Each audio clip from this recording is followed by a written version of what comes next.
Top quality और consistent performance के लिए सिर्फ सिल्वर पंप्स एंड मोटर्स, नाम याद रखना। અમરેલી લેટરકાંડ મુદ્દે રાજનીતિ તેજ થઈ ગઈ છે। આવતીકાલે પરેશ ધાનાણી કરશે ઉપવાસ ધરણા।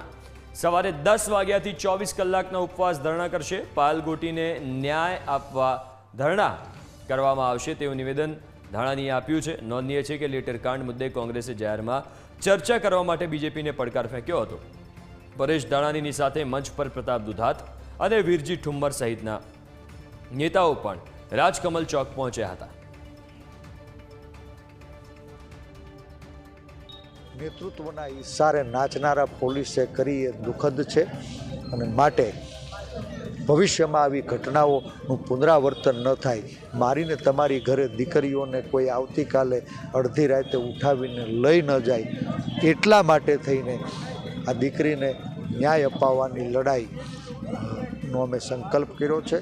આવતીકાલે સવારે 10 વાગે નવા મહાભારતના મંડાણ થશે અને એક નિર્દોષ દીકરીની આબરૂનો વરઘોડો કાઢનારા લોકો એને સજા ન મળે, એને પટ્ટા મારનારા લોકો એના પટ્ટા ન ઉતરી જાય ત્યાં સુધી રાજકીય મોરચે, સામાજિક મોરચે અને કાયદાકીય મોરચે આ લડાઈને લડવા માટે બધી જ પાર્ટીના લોકો, બધા જ સમાજના લોકો, બધા જ જાહેર જીવનના આગેવાનોને હું નોતરું આપું છું કે આવો સાથે મળી એક પીડિત પાયલને ન્યાય અપાવે। સવારે 10 વાગ્યાથી સળંગ 24 કલાક સુધી કડકડતી ઠંડી વચ્ચે પણ આ મંચ ઉપર તમને પરેશ ધાનાણી જોવા મળશે।